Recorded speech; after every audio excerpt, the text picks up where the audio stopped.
So today I wanted to talk about rest. I wanted to talk about like exhaustion, burnout, all of the things that I feel like seem to be a pretty relevant topic of conversation. I'm really hearing a lot about how we're trying to find the balance. We are tired, we're burnout, we're doing a lot, and how we can really look at that and start to unpack that a little bit more. Now, I realize that some of us are really good resters. I learn a lot from really good resters. I'm not one of those. I grew up in a house where it was first one in and last one out and grind and hard and work hard. And I did all of those things. And that didn't work out for me. I guess my nervous system just did not comply at all. And it looked like big crashes, big burnouts, a lot of anxiety, a lot of stress. Yeah, and I just couldn't do it, and so I had to make big changes. And most recently, as I'm navigating a lot of change, I'm realizing that I am very resistant to rest, like really resistant. What I want to do is I want to create. I want to um, do what I'm comfortable doing, right? Like my superpower in life is grinding, is getting shit done, is working hard, is checking off all the boxes. And what I've realized that that's my identity, right? And that's also where I get my self-worth. Like I have really started to unpack, like I'm getting my self-worth from looking and feeling busy.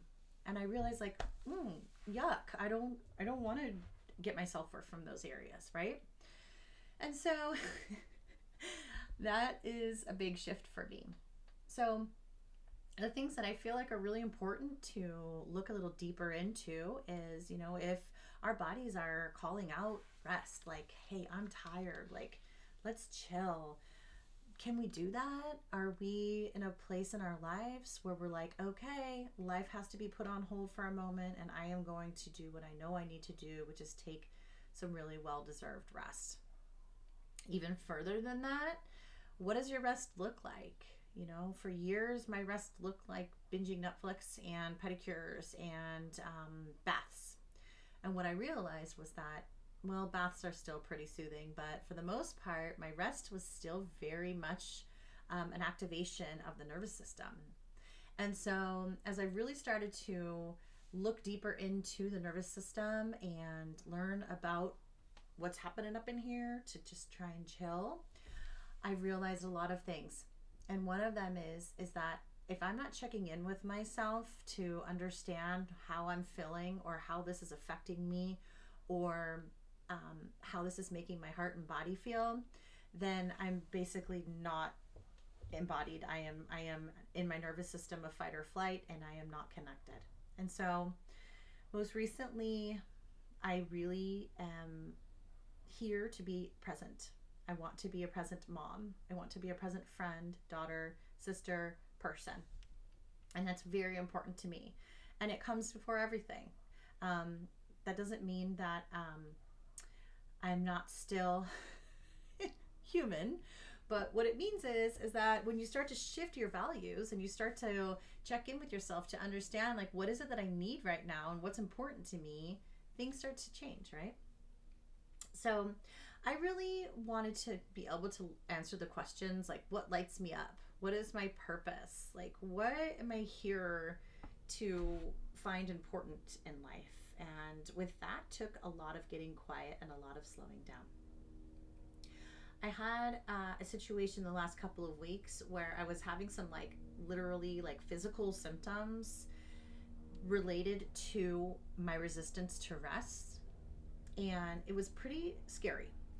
And I realized after I took a moment to rest that there was this giant sign on the ground, in my vision, right? It was like giving me a sign that said, "Tiffany, we will not let you grind anymore. You have been asking for ways to slow down and feel more connected, and we are giving you that, and you are still grinding." And so it's just so interesting how, robotic we are. We fall back into our old patterns. We fall back into our ingrained conditioning. And it's because it's uncomfortable to get outside of that, right? Like, we're literally rewiring our brains. Like neuroplasticity is like the fact that our brains can change, which is beautiful.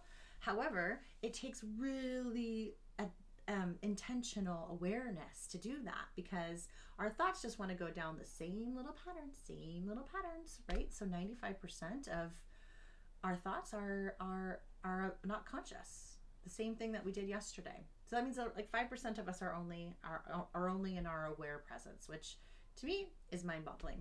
And I'm trying to switch that. I'm trying to switch the script. So I think, there's this long list of things that we can do to rest, to feel a little bit more connected. For me, it's meditation, it's moving my body, it's nature, it's asking for support when I need it. It is self-compassion.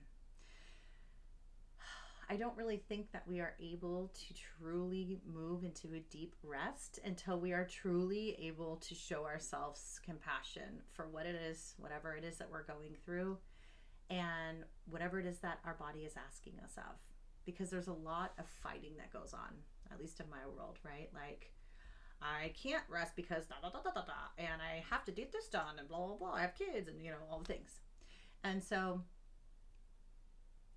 although that's a great list and I feel like it's super helpful, I think what I'm trying to get to is unpacking and digging even a little bit deeper into why are we not resting?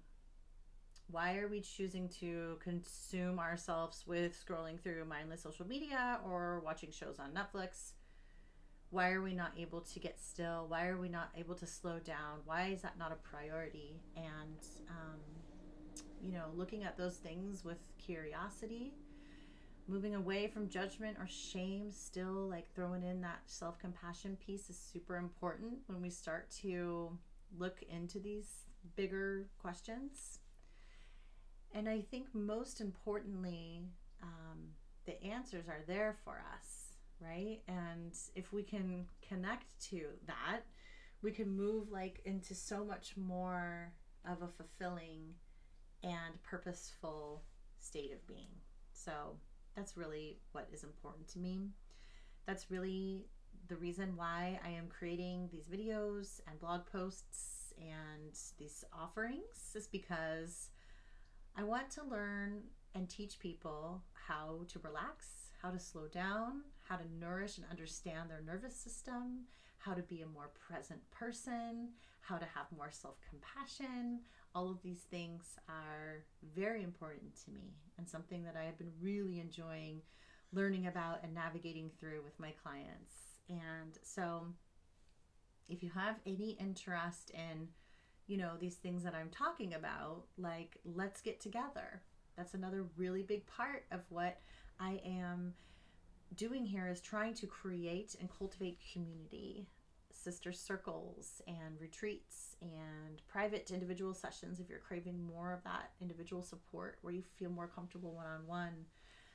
So all of these things are just so very important to me. And I think learning how to rest has been a catalyst on for my healing journey. I cannot truly be present and be aware and conscious if I'm exhausted, and I get exhausted easily. So just something to think about. And if there's anything that is, if you have any questions or if you want to connect, I'm here, and I look forward to continuing to bring you some of this fun and juicy info. Thanks so much.